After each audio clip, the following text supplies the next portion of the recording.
Like, how are you guys handling this? Because I can't. Like, they are hunting us down like animals. Like, and are you all okay with this? Just because we look this way? Just because of our names? Like, what? I'm so angry.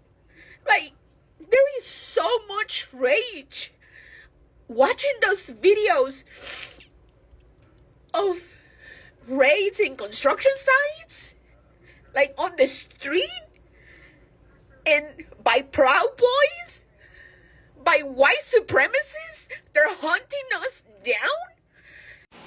Well, sweetheart, I don't really know how to answer you on any of this, except to say, while people did ask you, well, who you voted for, the bottom line is this.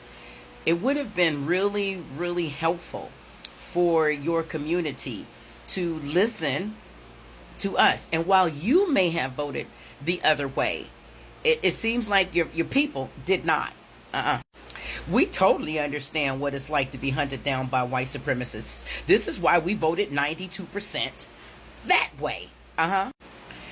Yeah, you definitely should have had that come to Jesus moment with your people, because your people were also saying, yeah, we came in the right way and they didn't. But what I also know about, unfortunately, many folk in your community, from my experiences, love, is that, and I say this with all the respect in the world, is that many of you don't even like your own.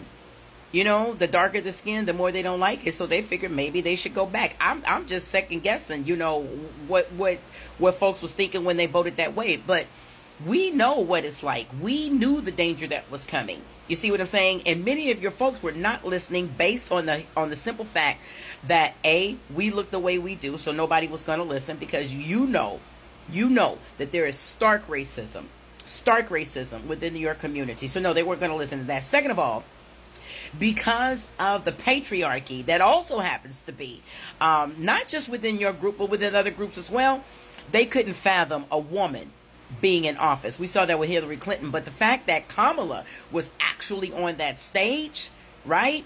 And they came with every particular excuse that they could on why they weren't going to vote for her. And her skin had a whole lot to do with it. We know that, and you know that too. So, like I said, I don't really know how to address what you're saying. Now, we totally understand what you may be experiencing right now. We have been hunted down, baby, for over 400 years. We were hunted in our own land and then brought here. And then we were hunted from slave catchers.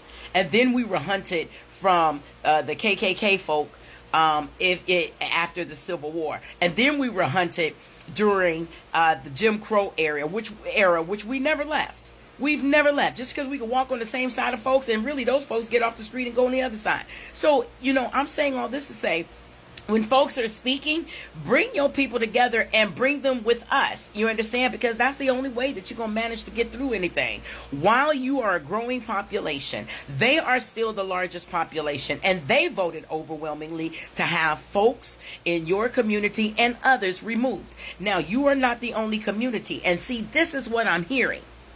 See, this is also what I'm hearing in your post, is that you are only speaking of your group once again. So as long as you keep not putting everybody into this pot, that should be a beautiful gumbo, but has come out to be a whole bunch of separatism, I find it really challenging to continue to hear the same thing of what you are saying.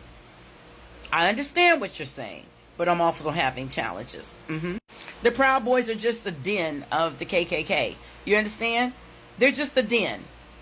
And the Oath Keepers and the Proud Boys and all these old white nationalists and white knights and all these old different kinds of people, these are just dens, a derivative of the KKK, which has always been here. So if you really understood the nature of this land and how this land was actually morphed into what it is now, it's because it was built completely on violence, separatism, racism, white supremacy. It was built on that. It was built into the Constitution. It was built, and we were the first ones and the longest ones to have to endure this. We have been enduring this forever. And so perhaps next time, your people and others would come together with the Black Americans that are already here, stand in solidarity, and get things done.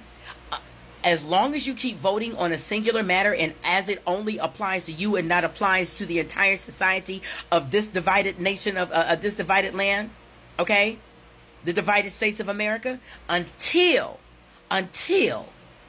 folks start seeing everybody as human, until folks start seeing everybody as having the same interests and desires and goals of having safety, love, good schools, healthcare, and all these things, and you stop voting for your own people and you vote for everybody, then and only then will things change. In the meantime, it will not change. So think about it, get together with your folks, and then call us up, because we're not going to call you, because we already did. Power. We standing here just waiting on you. Know what you're going to do. Peace and love. Bye.